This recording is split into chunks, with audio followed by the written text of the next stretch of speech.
Good evening, all. Welcome to today's live discussion session for the NPTEL course Water Supply Engineering. I'm Reshma R, PMRF Research Scholar from Hydraulics and Water Resource Engineering I Division. can't hear anything. Oh, sorry, I forgot to unmute myself. Sorry. Thank you for letting me know. So, good evening, all. Welcome to today's live discussion session for the NPTEL course Water Supply Engineering. I'm Reshma R, PMRF Research Scholar from Hydraulics and Water Resource Engineering Division, Department of Civil Engineering, IIT Madras. So I shall share my screen now.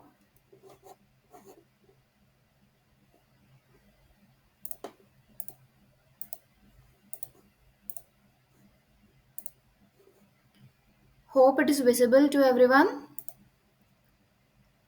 Yes, ma'am. It is. Yeah. So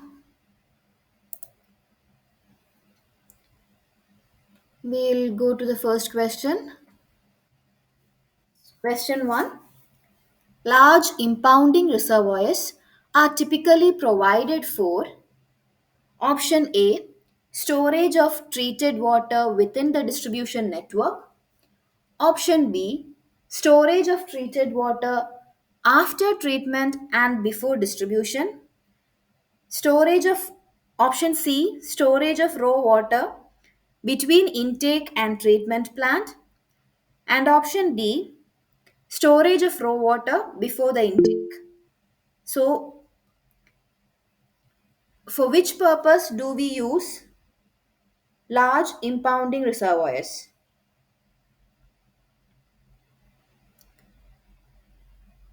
Or during which stage do we use large impounding reservoirs?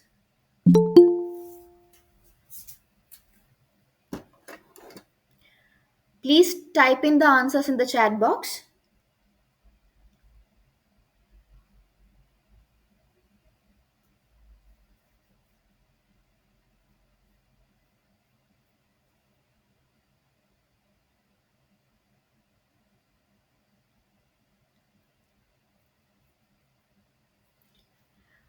Okay, let's see the right answer. So the correct answer is option B, storage of raw water before the intake. So a dam or impounding reservoir is usually needed to tap water streams with low and inconsistent flow of water. That is, when the flow of water is either intermittent or supply is either intermittent from the source, or if the level of water supply available is low, then we need to provide a storage system so that during high flow time we can store the excess water which can be later on used during a low flow time. All right. So, in general, storage of water is actually required at several stages, right from the source until it is supplied to the consumer's end. We need storage reservoirs at different stages. For example, to store the raw water, later to store the treated water, etc.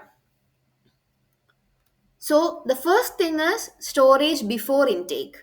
That is the situation that I explained just now. That when the source of supply is having a low and inconsistent flow of water, we usually provide a storage before the intake, and that is dam or impounding reservoir. Now, after that, after intake, like intake is the structure that will extract water from the source of supply. So, after that intake, we may provide a storage just before the treatment plant so that consistent supply is ensured to the treatment plant. Otherwise, if there is a sudden decrease in the load on the treatment plant or variation in the load on the treatment plant, it may affect the life of the equipments in the treatment plant as well. And This will in turn affect the continuous supply to the consumers. So another storage tank is provided after the intake and immediately before the treatment plant. Then once the water is treated, it needs to be stored so that we can ensure uninterrupted supply of water to the end consumer. So, a storage is provided after treatment plant for adequate and safe storage of this treated water before it reaches the end customer. Right. Okay. So, moving on to the next question. Which of the following is not an environmental impact of the construction of dams and blockage of natural reservoirs? Option A, high initial investment. Option B, destruction of wildlife and vegetation. Option C, changes in groundwater profile. Option D, rehabilitation of indigenous population. So, which of the following is not an environmental impact?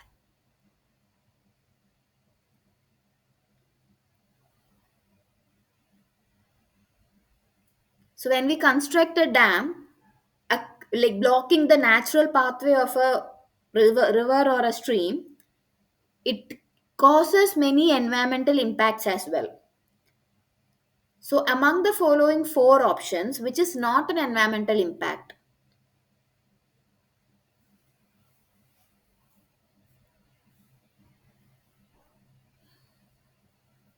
We have only one answer in the chat box. Um, okay, two people have answered. All right, so we'll see what is the correct answer. Yes, option A is the correct answer. That is high initial investment. So, when we construct dam or when we block the natural pathway of rivers, it have considerable impact on the environment. For example, the local flora and fauna, that is local animal and plant habitat, may get destroyed or may get altered. Also, heritage features may be lost.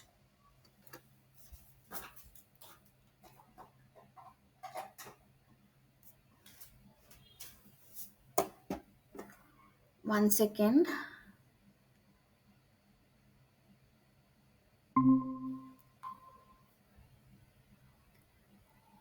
I'll share the screen once again.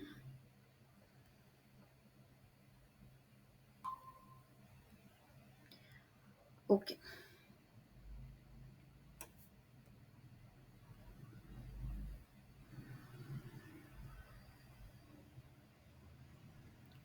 Yeah. So the correct answer is option A, high initial investment.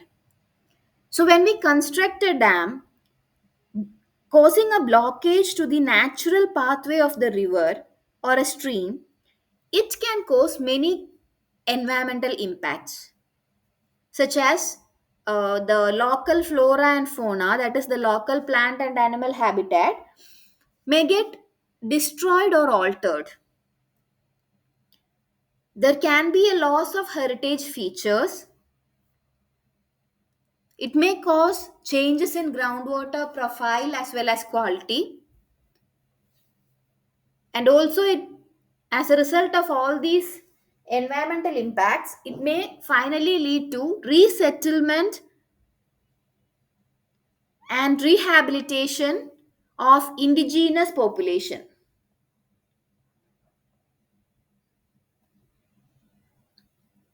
So, in the options given, first one alone was not an environmental impact. Though the construction of dam and blockage of natural rivers result in high initial investment or requires high initial investment, that is not falling under the category of environmental impact based disadvantage. High initial investment is also a disadvantage, but it doesn't fall under the category of environmental impact based disadvantages. Okay, so moving on to the next question. Common preventive measures to control reservoir sedimentation are: option A, desilting and dredging; option B, mechanical excavation; option C, upstream afforestation and sediment trapping; option D, all of the above. So, which is the common preventive measure to control reservoir sedimentation? Which is the common preventive measure?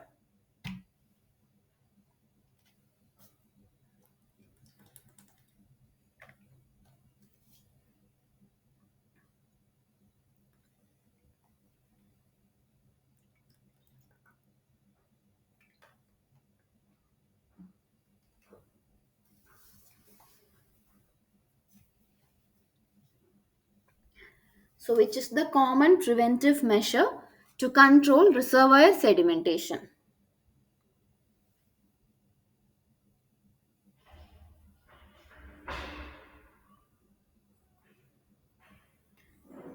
Okay, let's see the answer. Correct answer is upstream afforestation and sediment trapping, option C. So, the preventive measures are actually to reduce the sediment erosion, sorry, to reduce the sediment inflow by erosion control measures. That is, we are preventing the sediment from entering into the reservoir itself. So, in order to prevent the entry, we need to provide some erosion control measures at the upstream of the reservoir. That is by providing upstream sediment trapping using check dams, or by afforestation, or by providing alternate routes to sediments. So, by preventive measures, we try to prevent the entry of the sediment into the reservoir itself. Now, once it enters, the process that we do to remove the sediment particles is known as remedial measures. So before the entry, we need to do preventive measure, and once it enters, like by chance if it enters, if we have to clear the sediment, we'll go for remedial measures. And the other options that we mentioned in the question, desilting, dredging, all these are remedial measures where we physically remove the already deposited sediments from the reservoir bed. So, desilting, dredging, etc., are remedial measures, whereas afforestation and upstream sediment trapping are preventive measures. Okay, coming to question number 4. Treated water storage facilities are provided in water supply systems to: option A, meets the peak flow demands; option B, to equalize network pressures; option C, to provide emergency water supply; option D, all of the above. So, why do we provide treated water storage facility?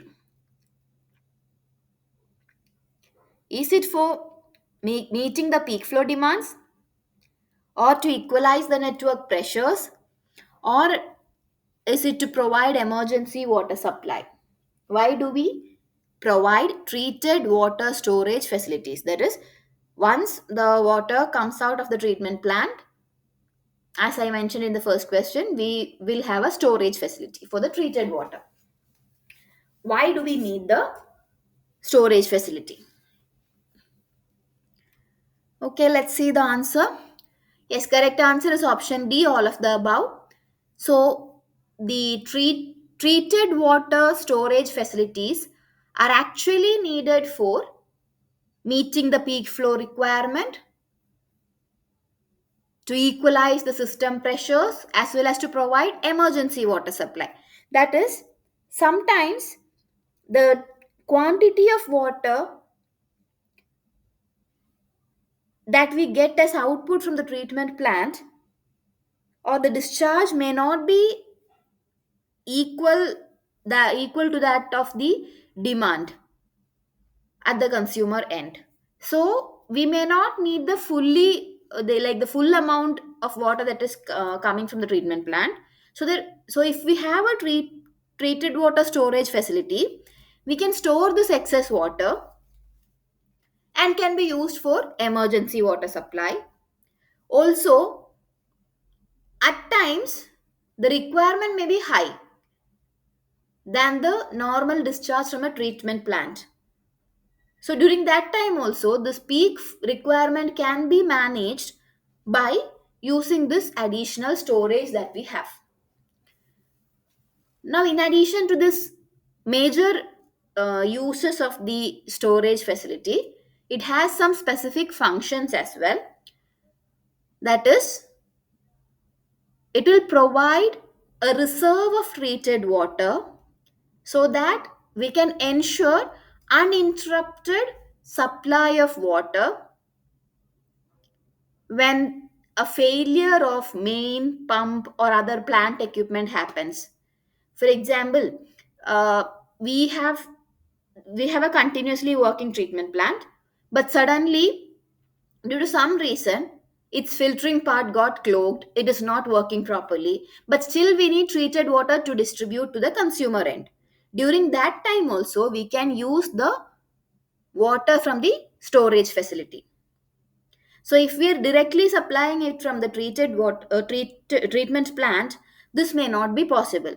If any or the whole components in the treatment unit gets under repair, then the supply will get affected. So in order to ensure an uninterrupted supply to the consumer, we require to construct a treated water storage facility. Also, during emergencies such as firefighting, we need extra amount of water than the daily demand. So, this particular emergency requirements are also met with the storage facilities. Another important factor is the maintenance of required pressure in the distribution pipelines so that the pump will always operate at an average rate rather than going to peak flow rate, so that we can reduce the pipe sizes as well, thus bringing in economy. So as such, the treated water storage facility will ensure uninterrupted water supply to the consumers, including the emergency requirements. So now coming to question number 5. The effective volume in a service reservoir is denoted by option A, equalizing storage plus emergency storage, option B, operational storage plus equalizing storage, option C, emergency storage plus operational storage, option D, none of the above. So, what is effective volume in a service reservoir? What is effective volume in a service reservoir? How can we express effective volume in terms of other storages?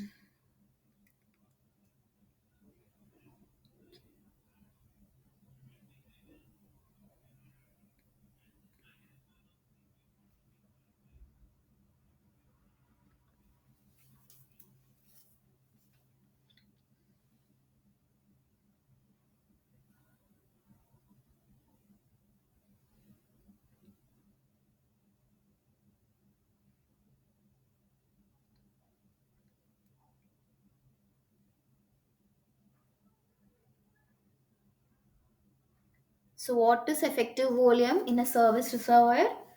Okay, let's see. correct answer is option A, equalizing storage plus emergency storage. So, effective volume of a service reservoir is given by the sum of equalizing storage and the emergency or fire storage. So, if we consider a reservoir, we have five different zones of storage, namely operational storage or operating storage, equalizing storage, emergency or fire storage, dead storage, and we have another storage that is standby or breakdown or contingency storage. So we'll see each of them one by one. First, we have operating storage. So, operating storage represents the volume between pump on and pump off levels when the tank is normally being used and when the source of supply pumps to the storage tank are off. It's also known as operational or useful or live storage. So what is it? It is equal to the volume between two pump conditions, that is pump on and pump off conditions, when the tank is used normally and also there is no supply to the storage tank. So there is no inflow, but the water is being pumped out for distribution. So the water level or volume between the pump on and pump off position, that particular storage is called operational or useful or live storage. All right. So the next one is equalizing storage. Equalizing storage is that part of storage which is used when source pumping cannot meet periodic daily demands. So, first storage that is being used for meeting the periodic daily demand is the operational storage. Now, if that cannot meet the requirement, then we use equalizing storage. This particular storage will allow water production facilities to operate at a constant rate, and the equalizing storage volume is determined by comparing the daily peak rate and average daily demand. Okay, so we have the third storage, that is emergency or fire storage. As the name represents, it is used to manage the emergency requirement of fire extinguishing or other unusual emergency water requirements. Then fourth one, that is the dead storage. As we saw in the figure, it is the bottommost part of the storage. It is the bottom zone of storage. It cannot be drawn out or used beneficially because of piping elevations or low pressure. So always we need to maintain that dead storage within the tank.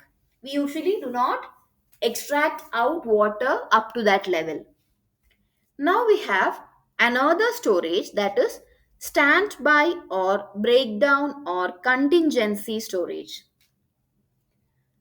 So this particular storage provides a measure of reliability that sources fail or when unusual conditions impose higher demands than anticipated. This particular storage is actually used for single source supply systems. That is, if we have a single supply source of supply, then we need to always maintain a standby or contingency storage, because if due to any unforeseen circumstances, if any part or the whole of the distribution system goes into a breakdown, still we need to ensure uninterrupted water supply. In that situation, if we do not have an alternate source of supply, we need to maintain a standby or contingency storage. Okay. So now moving on to the sixth question. The difference in volume between the pump on. Excuse me. Yes. That means the answer of last question is that effective volume equal to equalizing storage plus emergency or fire storage. Yes.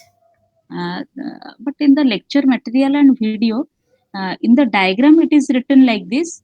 Huh. But the contents where it is written that effective storage volume equal to total volume minus dead storage, because the water content of dead storage cannot be used properly.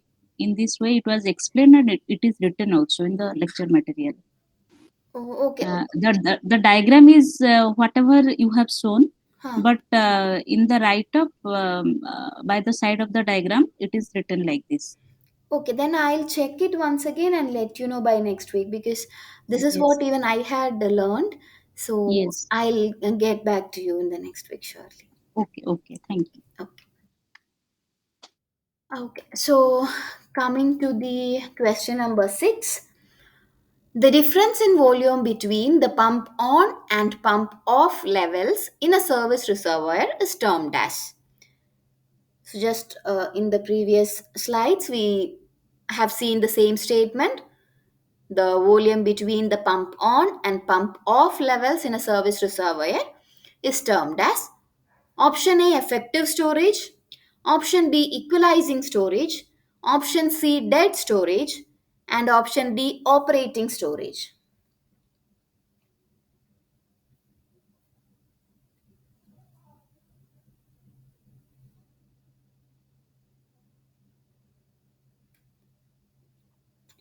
So, which is the correct answer? What is the difference in volume between the pump on and pump off levels in a service reservoir?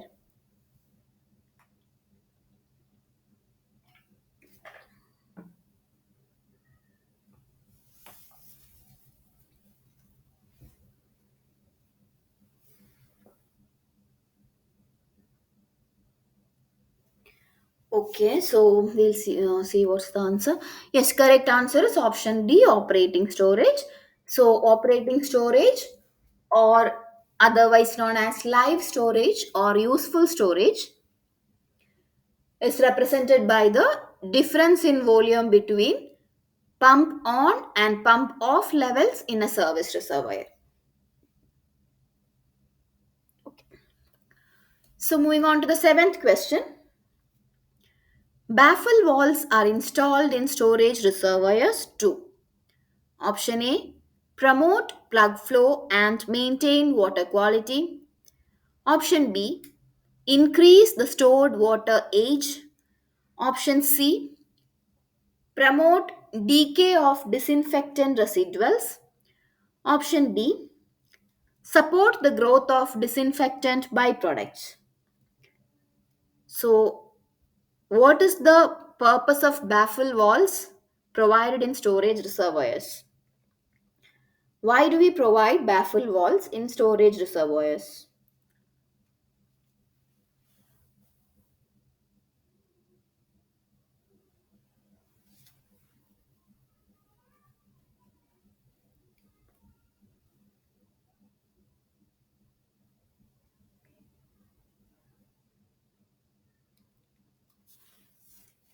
Okay, I've got an answer as option A. Let's see. Yes, correct answer is option A. That is, the baffle walls are provided to promote plug flow and maintain water quality. So, when we install baffles in a storage reservoir, it will promote plug flow, which in turn helps in maintaining the water quality by reducing the stored water age. So, other alternate methods that we use to maintain water quality are appropriate positioning of inlet and outlet so that we can ensure good mixing and thus prevent stratification, creating diurnal fluctuations in water level using the operational regime, and optimizing the flow characteristics using computational fluid dynamic modeling, CFD modelings. So these are the other methods that we adopt to maintain water quality in reservoirs. Moving on to the next question, question number 8. Maximum permissible limit of the total water level drop in a concrete service reservoir over 7 days testing period is option A equal to 0, option B equal to 1 by 50th of the average water depth, option C equal to 1 by 100th of the average water depth, and option D equal to 1 by 500th of the average water depth. So what is the maximum permissible limit of total water level drop if we put it for 7-day testing period?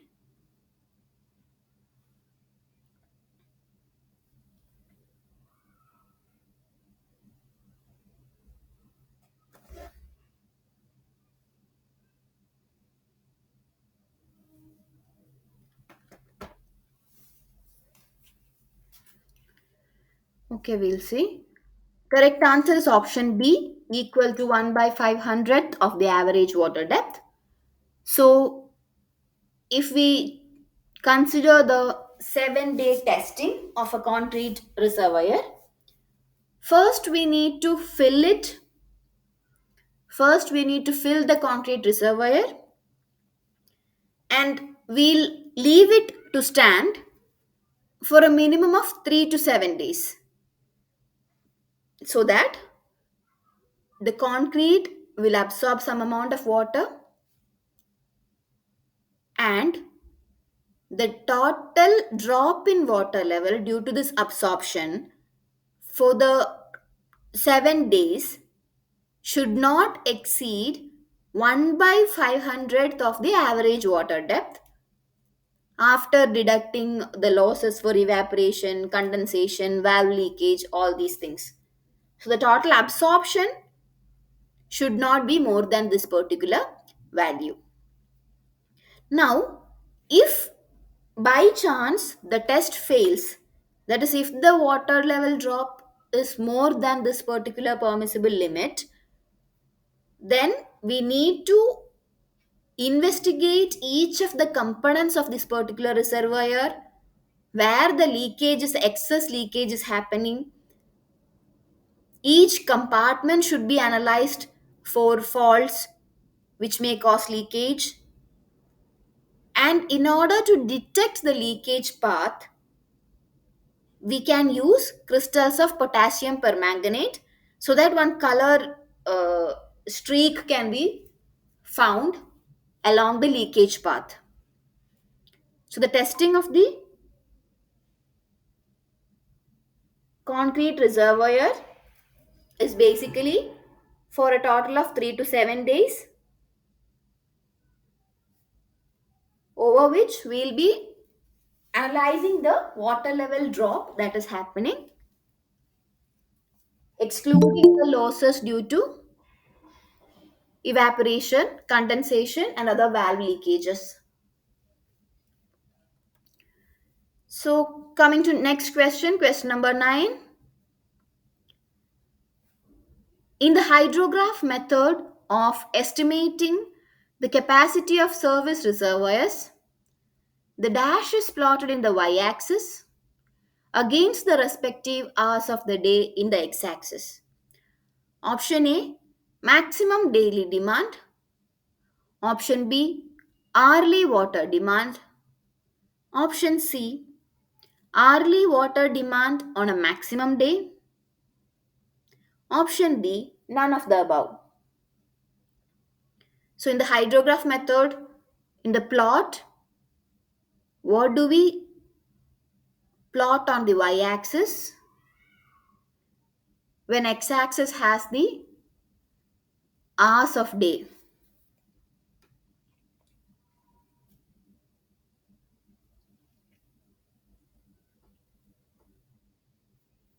I've got two answers as option C.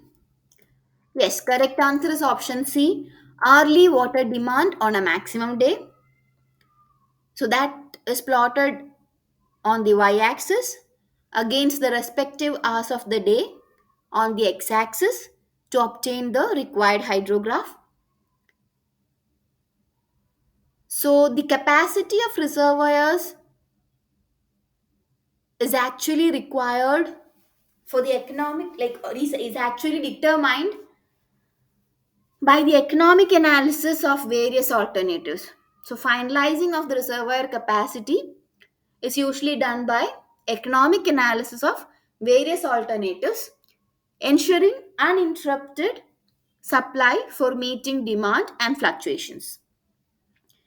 So if we are aiming at a continuous supply of water system, then the reservoir capacity should be 25 to 35 percentage of daily supply.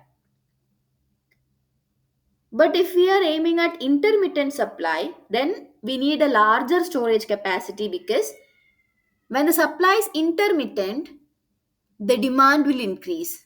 Because instead of a continuous supply system, if we install a intermittent supply system, the consumer will have a tendency to collect more water than what is actually required, because of the thought that the supply is only intermittent. So there are chances that the supply may not happen in the next stipulated hour. So with this thought in mind, the consumers may use a large or may store a larger amount of water, and this will in turn require a larger supply whenever we are giving an intermittent supply. So thus we need a larger storage capacity as well. Now, there are different methods for estimating the reservoir capacity. One of them is hydrograph method. So, in the hydrograph method, as we mentioned in the question itself, on the x-axis we have time in hours, and on the y-axis we have hourly water demand on a maximum day. Thus, we obtain the required hydrograph. So, for a uniform 24-hour pumping, the constant pumping rate is also plotted as shown in the figure. This will be equal to the mean hourly demand. This constant pumping rate is also plotted, and that will be equal to mean hourly demand. And this is our hydrograph obtained by plotting hourly water demand on a maximum day against the time.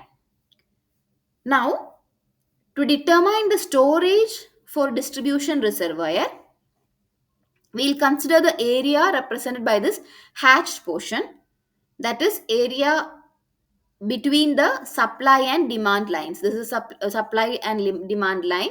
So this hatched portion represents the required storage. Now, this particular demand hydrograph also indicates the required pumping rate if we do not have a distribution reservoir. So thus by providing a distribution reservoir of suitable capacity, the required rate of pumping may be reduced by almost 30 to 40 percentage. Now the second method for estimating the reservoir capacity is the mass curve method, where we use a mass curve for determining the reservoir capacity. So the mass curve is obtained by plotting accumulated uh, demand or accumulated supply against time. So the ordinate of mass curve at any time t will represent an accumulated inflow or outflow or cumulative inflow or outflow volume. At any point, the slope will be given by dv by dt, that is the rate of flow at that particular instant.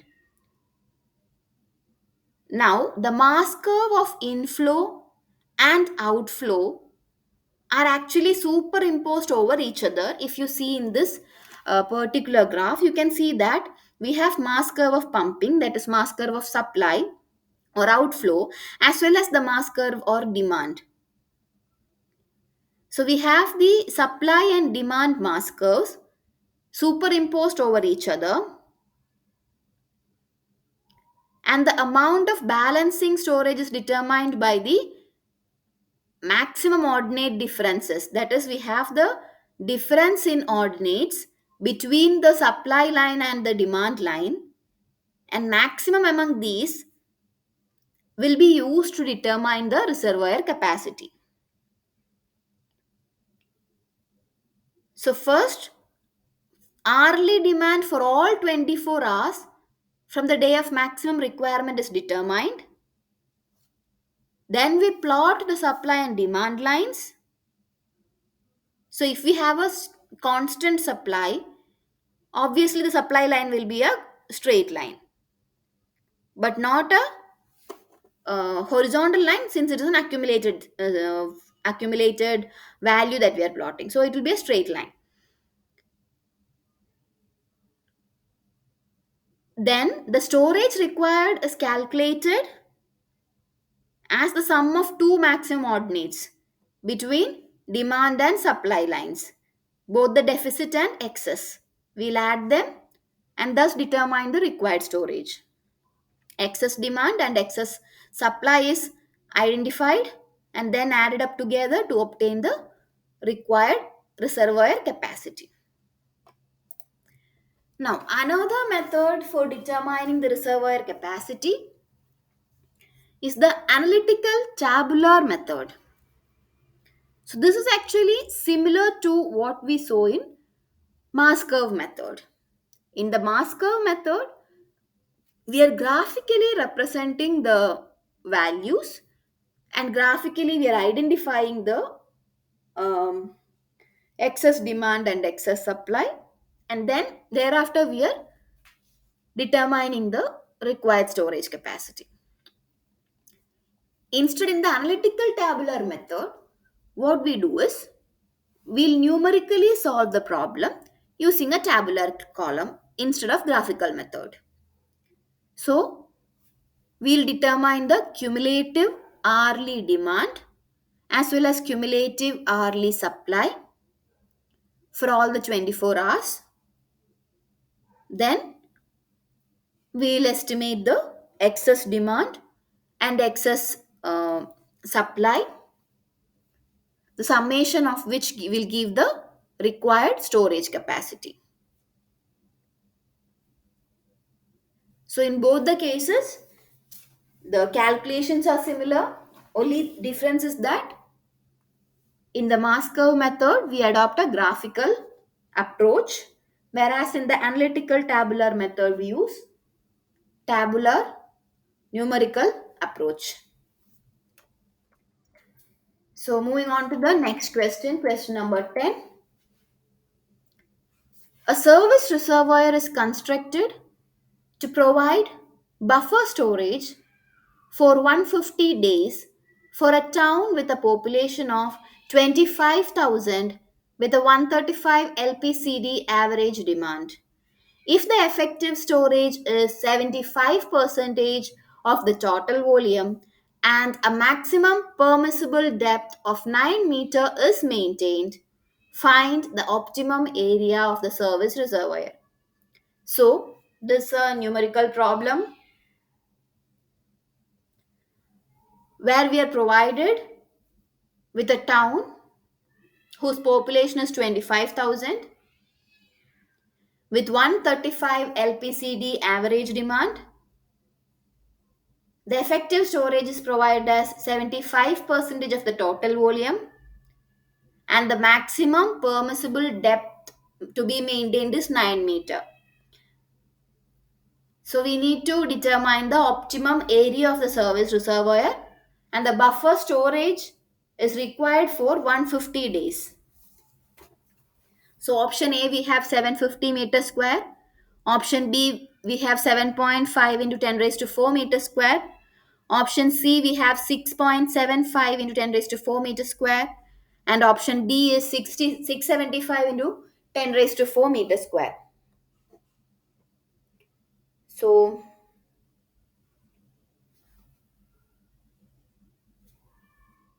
which is the correct answer?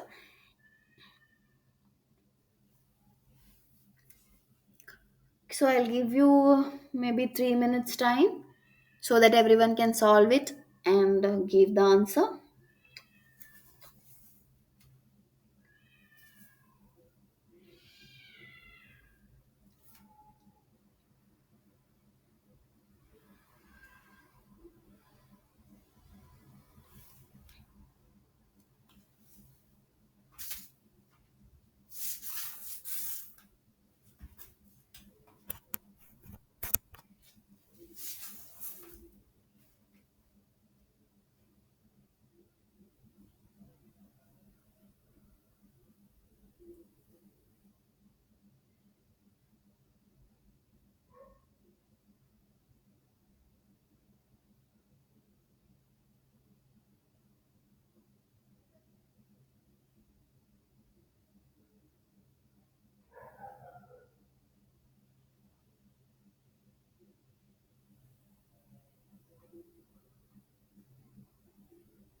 Oh, I'm not seeing any answers in the chat box. So, do you need more time?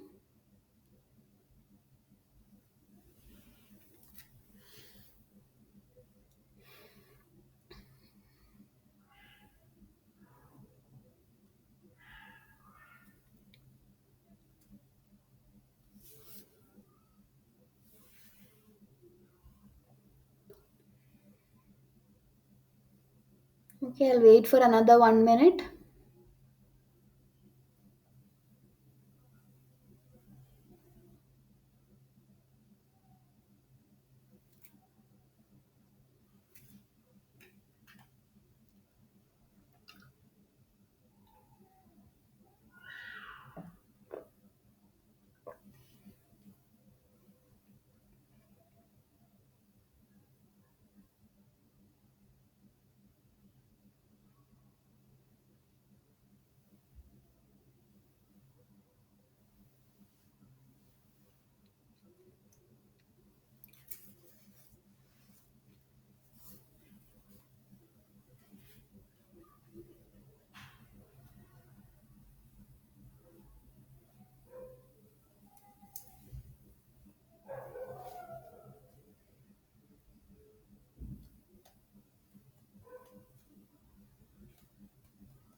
Okay, so we'll see how to solve this problem.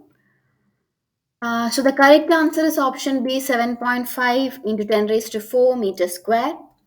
So, we are given that the number of days for which the buffer storage is to be provided is 150 days. and the population of the town given is 25,000. The average demand of the city is 135 LPCD, and the effective storage is given as 75 percentage of the total volume. So all these values it's already given. Also it is mentioned that we need to maintain maximum permissible depth as 9 meter. So that is also mentioned. So now the optimum area of the service reservoir is what we need to determine. So the storage required is actually for 25,000 people who are having 135 liter per capita per day demand, that for 150 days. That is per day they are having a demand of 135 liters, that is per person. So total storage requirement is population into per capita demand into number of days required, which will give you 5.063 into 10 raised to 5 meter cube. So this is the total volume that we require to serve that particular state with the buffer storage of 150 days. Right. Now it is already mentioned that effective storage is 75 percentage of total volume. That means total volume will be the storage required by 0.75, because only 75 percentage is the effective storage. So considering that factor, the total volume requirement will be 6.75 into 10 raised to 5 meter cube. Okay. Now once we have got the total volume, to determine the optimum area of service reservoir, we are also give like it is also mentioned in the question that there is a maximum permissible limit of the water depth that is to be maintained, which is 9 meter. So for that, the optimum area will be 6.75 into 10 raised to 5 divided by 9, which will give you 0.75 into 10 raised to 5 meter square, or 7.5 into 10 raised to 4 meter square. Hope that is clear. So moving on to the next question. Match the types of storage water reservoirs with their location within the water supply system. So in the first column we have three different types of reservoirs: clear water reservoir, service reservoir, and balancing reservoir. And in the second column we have first option as within the distribution network for storing at low demands and supplying during peak demands. The second location is before distribution network to store treated water before pumping. And the third one is located at the center of demand of the distribution network. So we have four options as well. Option A, A1, B2, C3. Option B, A2, B3, C1. Option C, A1, B3, C2. And option D, A3, B2, C1. So which is the correct option?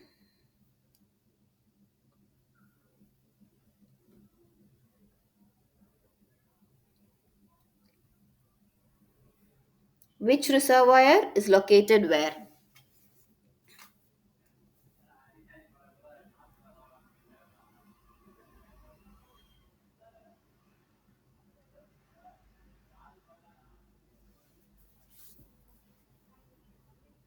Okay, we'll see the correct answer. Correct answer is option B, A2, B3, C1. That is, clear water reservoirs are provided before pumping to distribution, and it will store the water treated at the water treatment plants. Coming to the second type of reservoir, that is the service reservoir,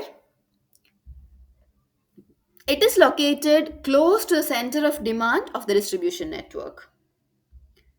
Whereas the third one, that is the balancing reservoir, it is provided within the distribution network in order to store water during low demands and supply during peak demand. So it will balance the supply. So, in general, based on the location and function, we have three types of storage reservoirs. One is clear water reservoir, second one is distribution or service reservoir, and third one is intermediate tanks or balancing reservoirs. So, as we saw earlier, the clear water reservoir, as you can see in this figure, it is provided before pumping to reservoir, before pumping to distribution, so that it can store the treated water at the treatment plant. So, in this particular figure, the water treatment plant is not shown. So, one break line is given. So, that part is not shown. But before the distribution, we have the before the pumping to distribution, we have the clear water reservoir. The next one is the service reservoir or distribution reservoir.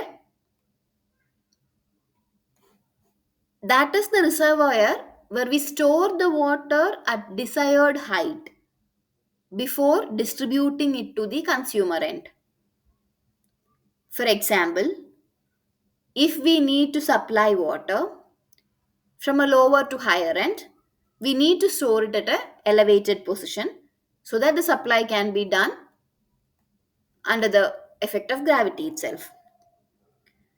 These service reservoirs are located close to the center of demand of the distribution network so as to ensure optimum service. The last one we have intermediate tanks or balancing reservoirs. These can also be provided downstream of the distribution reservoir or within the distribution network.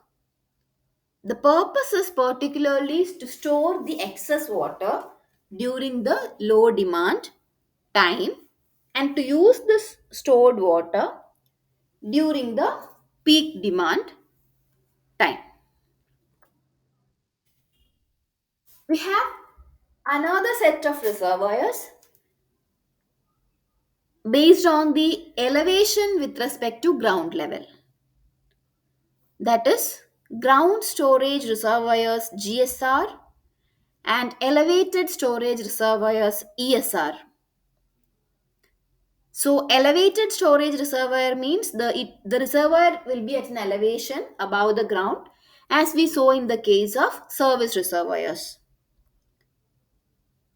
The other one, that is ground storage reservoirs, they will be either below the ground, as in the case of underground reservoirs, or on the ground level, as in the case of ground level reservoirs. So, based on the elevation with respect to ground level, we have three different types of reservoirs: underground reservoir, ground level reservoir, and elevated reservoir. So, if we have a comparison between ground storage and elevated storage, we can see that ground storage is adopted when we have a natural high ground, so that naturally itself the distribution can be made with the effect of gravity. But if this is not possible, if we do not have a sufficiently high ground, we usually go for an elevated storage reservoir. And the ground storage reservoir is used for large local supplies, whereas elevated storage reservoir is used for supply with shorter connection pipelines. Obviously, ground storage reservoir is more economical because it does not need an elevation to be put up. It does not need a infrastructure to put it to a greater height. Whereas in the case of elevated storage reservoir, we need additional structure to raise the storage reservoir to the required height. Also, it requires more maintenance. And since we are elevating it to a required height, there is practical limit to the size of the reservoir because as the size increases, the structural requirement for the supporting system will also increase. So there is a practical limitation. But since the ground storage reservoir is kept at the ground level or below the ground, this particular limitation is not there. Hope it is clear. Moving on to the next question, question number 12 to 14, we have a common passage given. An elevated service reservoir is constructed to supply water to the town with population 25,000, as we saw in the 10th question, and average daily demand 135 lpcd. So water is to be pumped to the ESR or elevated service reservoir at a uniform rate between 8 a.m. to 11 a.m. Demand variation in the town is tabulated below. We'll see that in the next slide. Answer the following question based on the given information.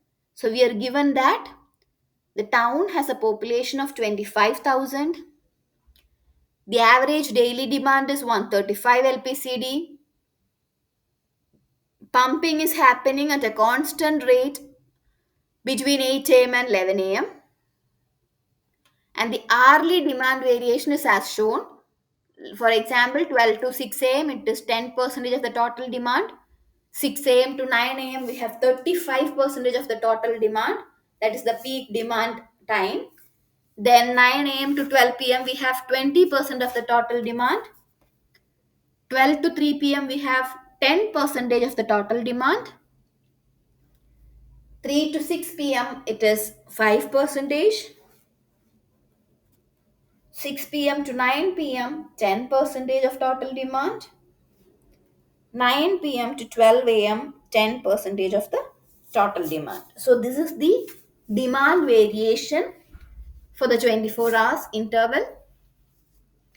So the first question, that is question number 12, is to determine the cumulative daily demand for the city in million liters per day. That is MLD, million liters per day. So I'll wait for 3 minutes. It's not that tough. You just need to determine the cumulative daily demand for the city.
Okay, so we'll see how to solve this problem. Uh, I don't have any answer. Okay, I have one answer in the chat box. Okay, so let's see what is the like how to solve this question. The correct answer is, as I see in the chat box, it's correct. 3.375 MLD is the correct answer. So it is given that the population is 25,000, average demand is 135 LPCD. So therefore, the total daily water requirement will be population into the average daily demand, which is 3.375 million liters per day. All right. So we'll move on to the next question. Question number 13. The hourly pumping rate in million liters per hour for uniform pumping between 8 a.m. to 11 a.m. is. So it is mentioned in the question that the pumping rate is uniform and the pumping happens between 8 a.m. to 11 a.m. So what is the hourly pumping rate in million liters per hour? Okay, I'll wait for another 2 or 3 minutes and then we'll see the like how to solve the question. By the time you can type in the answer in the chat box.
Okay, so we'll see how to solve this. So the correct answer is 1.125 million liters per hour. So it is given that the pumping hours is from 8 a.m. to 11 a.m. That is, the pumping is happening continuously for 3 hours. And the total daily water requirement is 3.375 million liters per day, as we saw in the previous problem. So since the pumping rate is uniform, in order to determine the pumping rate, hourly pumping rate, we need to divide the total daily water requirement, that is 3.375, by the total pumping hours, that is 3. So 3.375 divided by 3 will give you a value of 1.125 million liters per hour. Hope that is clear. Coming to the 14th question. Following the mass curve method, the total balancing storage in million liters required in the elevated storage reservoir is. So if we adopt the mass curve method, what will be the total balancing storage that is required?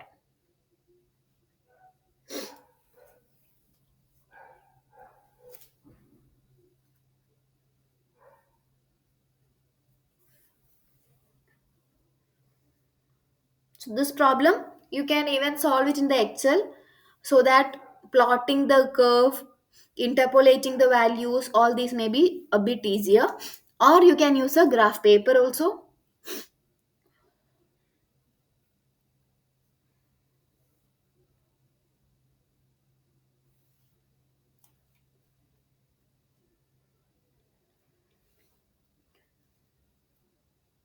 Okay, so we'll see how to solve this.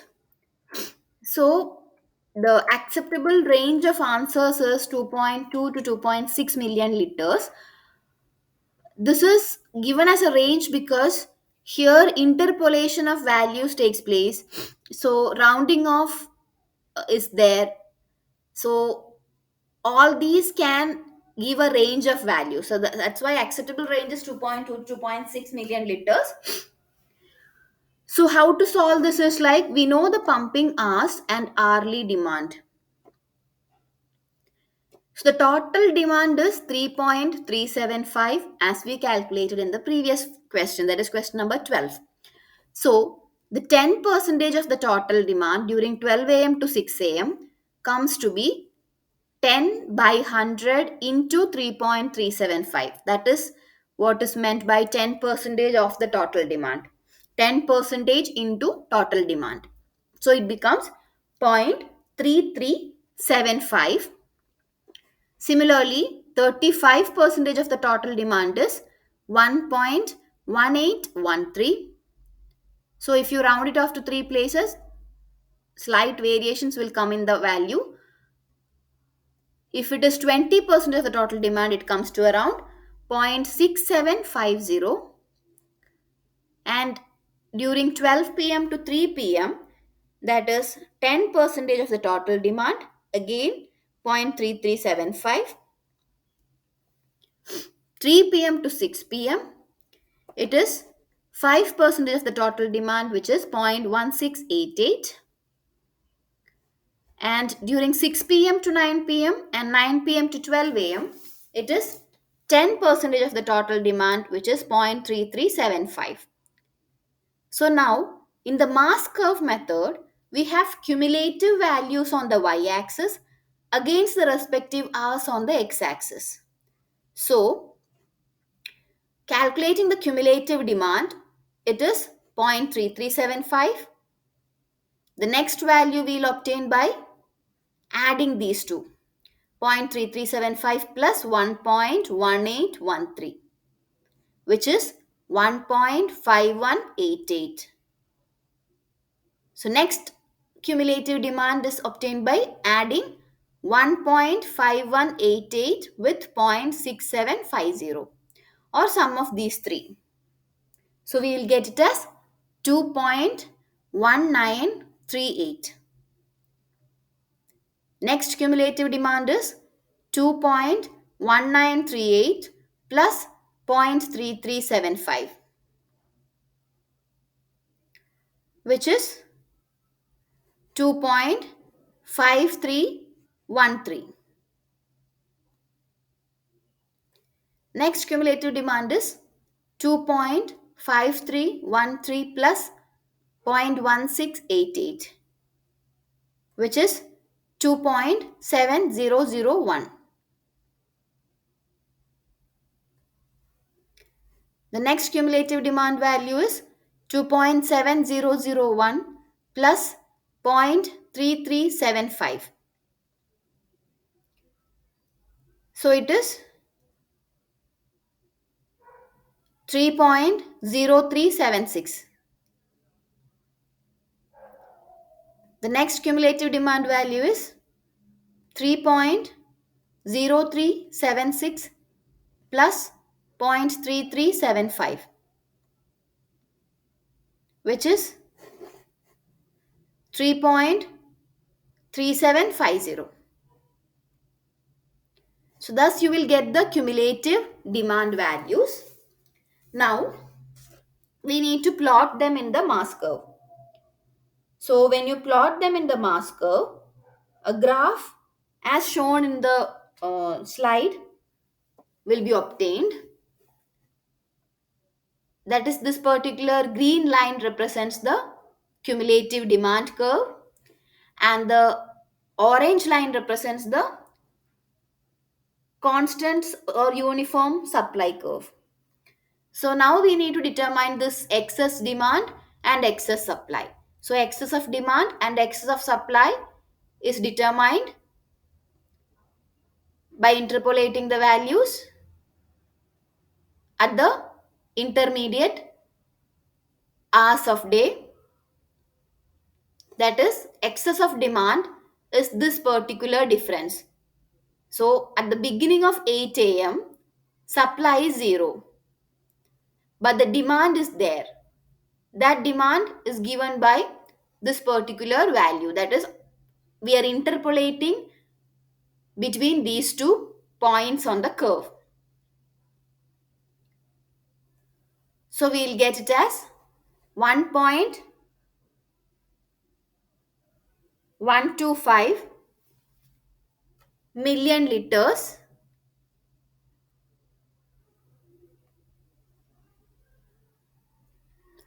and excess of supply in a similar manner. We need to determine the difference between this and this particular point. So during that time, the supply curve will be having a value equal to, like, initially it is 1.125, so plus that and plus that we have to take because it's a cumulative value. So that will become 3.375. That is the supply happening that during that time.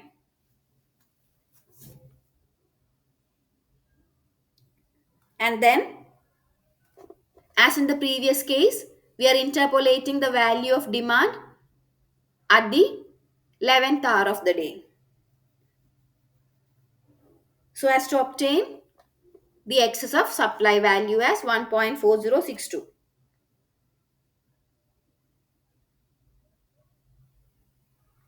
Then once we obtain the excess of demand and excess of supply, as we saw while solving the while solving another problem earlier, as we saw in the slide, the total balancing storage required is the sum of excess of demand and excess of supply.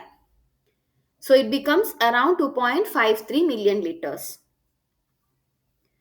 Hope the problem is clear to everyone. Moving on to the last question for today's session. Which of the following statements are true regarding the location and capacity of storage reservoirs? Option A, first we'll check the statements.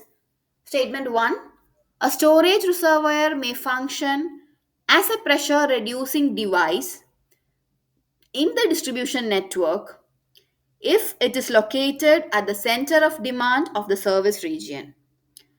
Statement 2: the balancing capacity of a storage reservoir mainly depends on the daily rate of pumping, daily demand variation, and supply hours. Statement 3: the reservoir capacity is typically larger for systems with intermittent supply than for systems with a continuous supply. So we have four options. Option A, statement 2 and 3 are true. Option B, only statement 1 is true. Option C, statements 1 and 2 are true. Option D, all statements are true. So which is the correct option?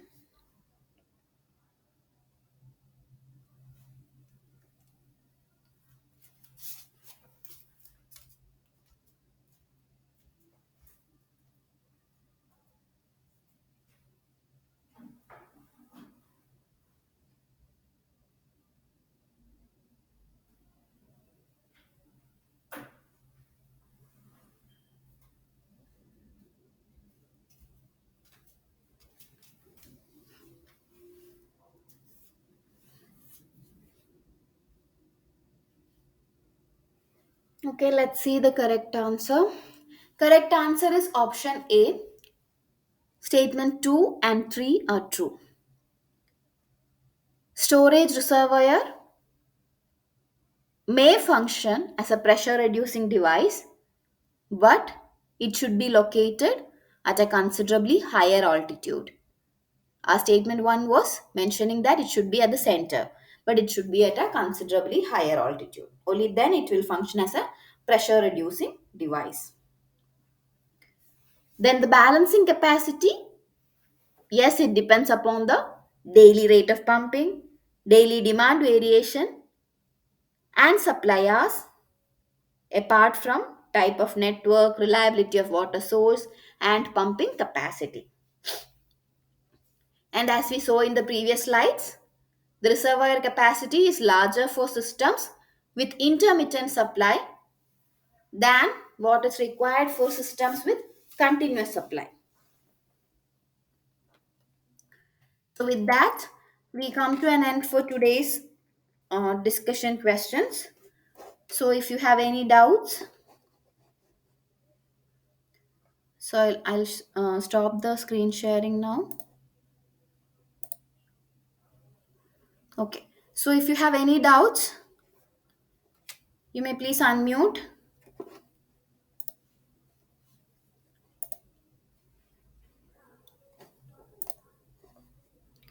or else you can type it in the chat box as well.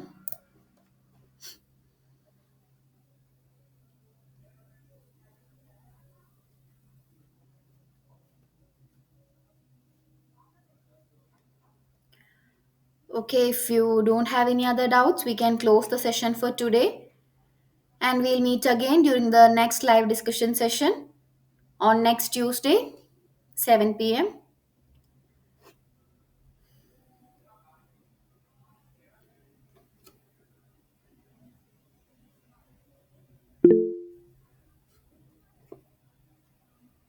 Thank you, Alex. Okay.